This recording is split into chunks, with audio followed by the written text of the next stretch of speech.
Good day to everyone. First, let me thank the organizers of this Global Networking Week for giving me this opportunity to share our teaching and learning process using the modern ICTs at the University of the Philippines Open University. So let me share my presentation.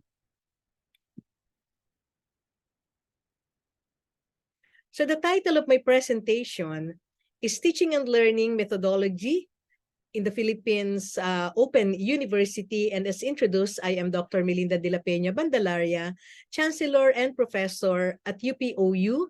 And at the same time, I serve as Ambassador for Open Educational Resources and member of the Executive Board of the International Council for Open and Distance Education, or ICDE. So in this presentation, I will be describing the teaching and learning in my university vis-a-vis the ICTs being used to achieve the learning outcomes. It is my hope that I will be able to contribute to this conference objective, specifically the introduction of the ways by which we can overcome educational crisis caused by the COVID-19 pandemic using ICT in education through the sharing of what we are doing in my university in the Philippines. So just to give you a brief background information about my university, because this is the context of what I will be presenting. So we are one of the constituent units of the University of the Philippines system, the only national university in the country. And we were established in 1995 with a mandate to democratize access to quality higher education through distance education.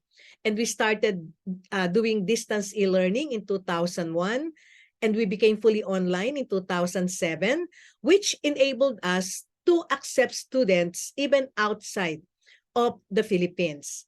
We started offering massive open online courses in 2007, and we are an active member of many international organizations.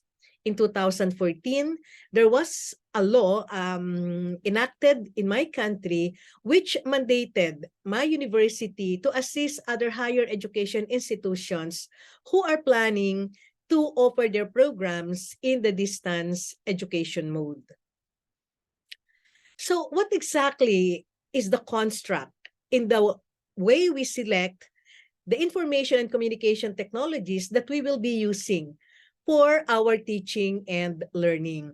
So these are the primary considerations. So first, access and inclusion to the teaching and learning ecosystem by the various types of learners. So when we select which technology to use in our teaching and learning, we have to think about the context of our learners.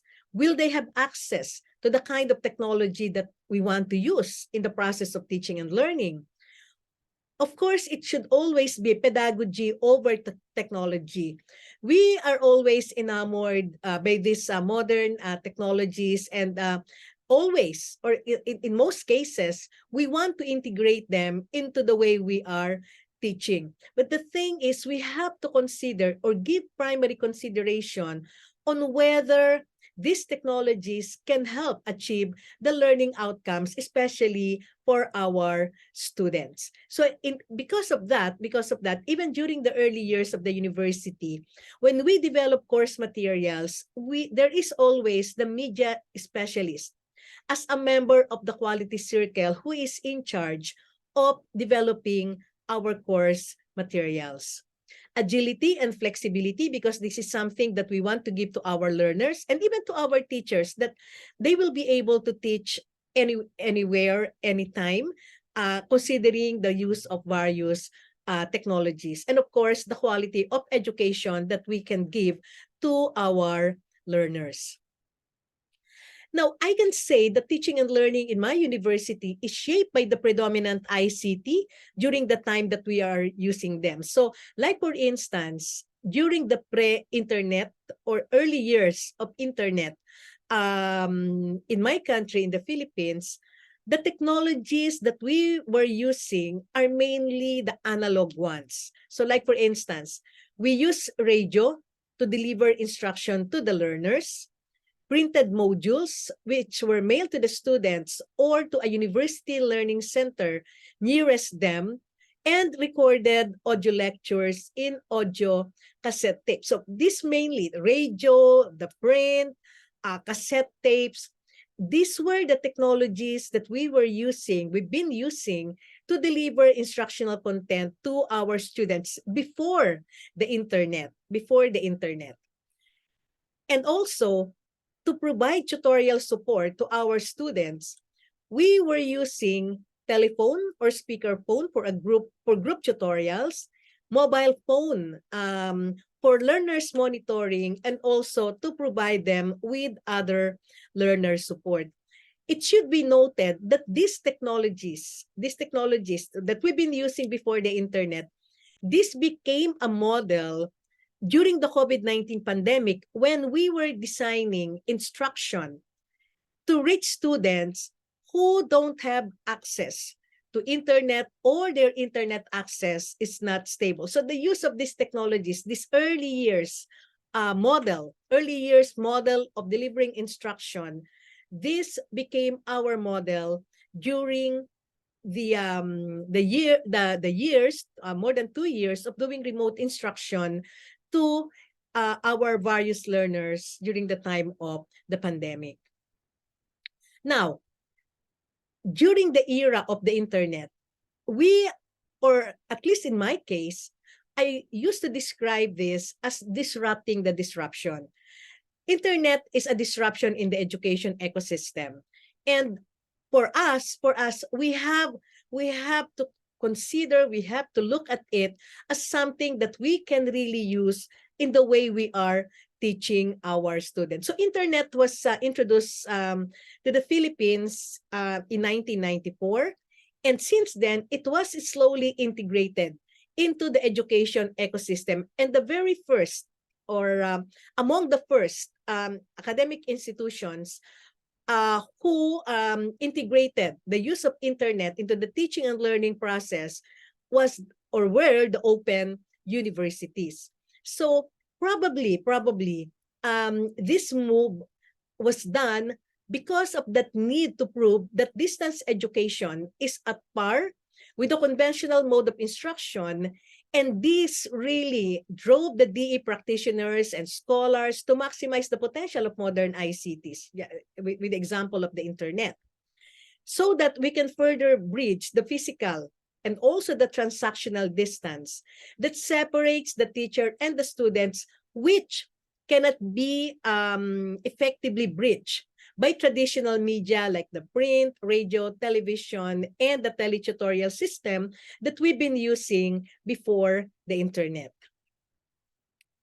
So how did we progress in the use of ICTs, and how did it really shape the teaching and learning in my university? So as I have mentioned, before 2001, we were using the analog technologies, the traditional media.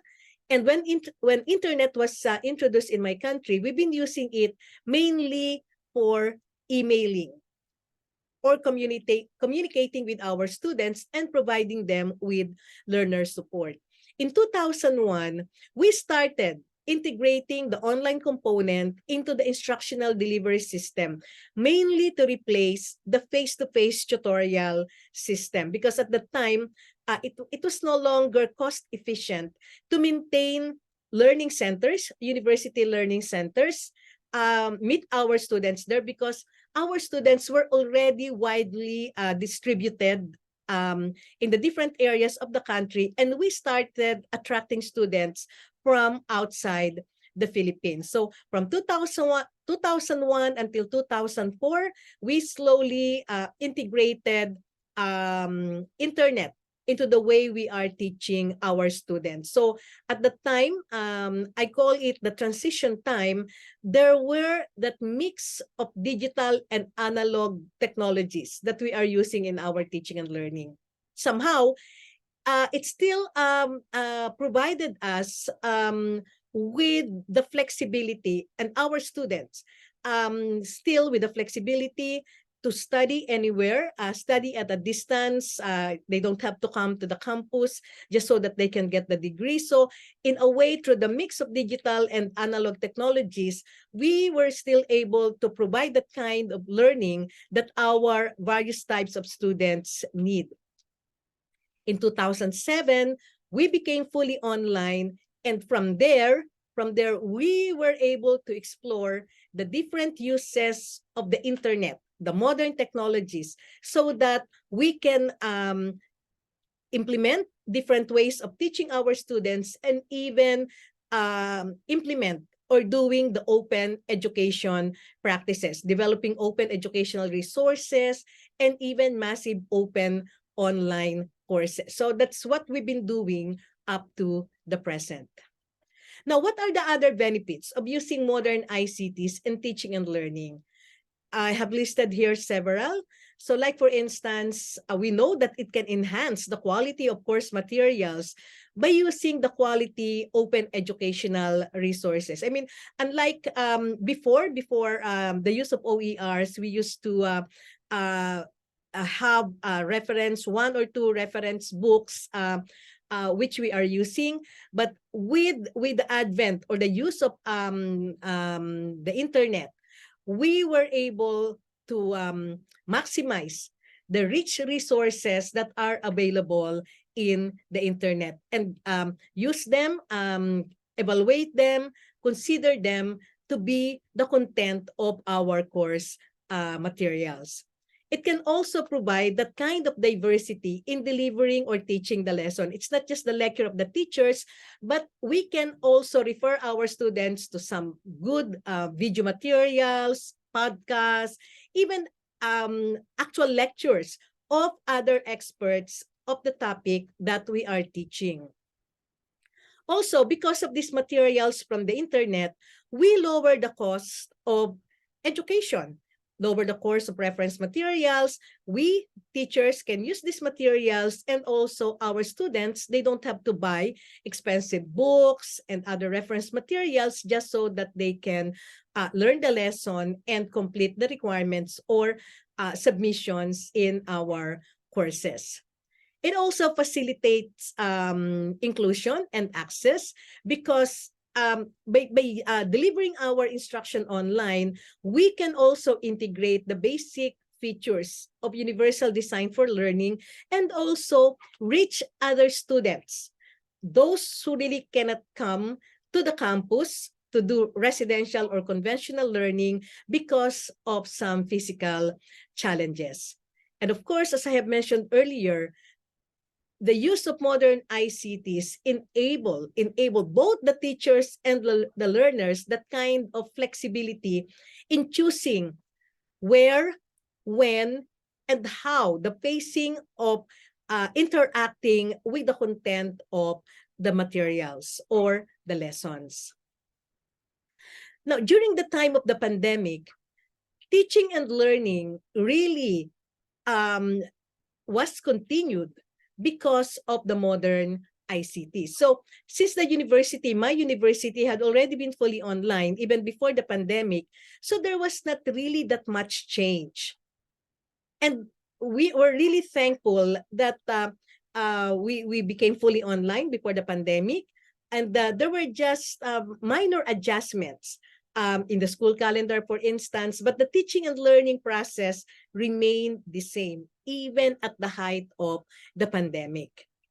But the modern ICTs enabled the university to immediately implement massive training of teachers, university administrators, to enable them to shift to remote teaching and learning. So we know what happened. Academic institutions were forced to embrace online learning, but many of them were not prepared to do that. But to ensure the continuity of learning for their students, they had to do it.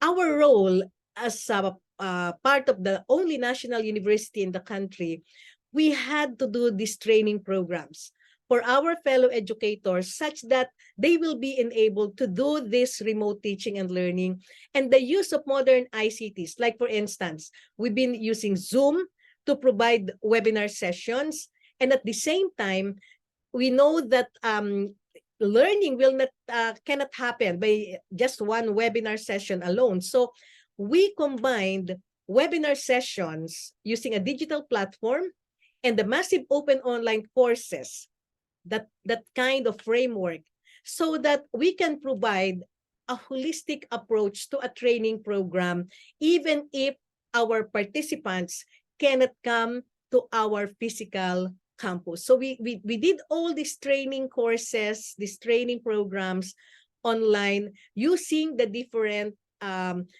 digital platforms and tools. So because of this, we were able to provide training programs that are inclusive, flexible, and accessible. So that's it. Thank you very much again for this opportunity. These are my email addresses in case you also want to connect with me after this conference. Again, thank you very much and good day to all of you.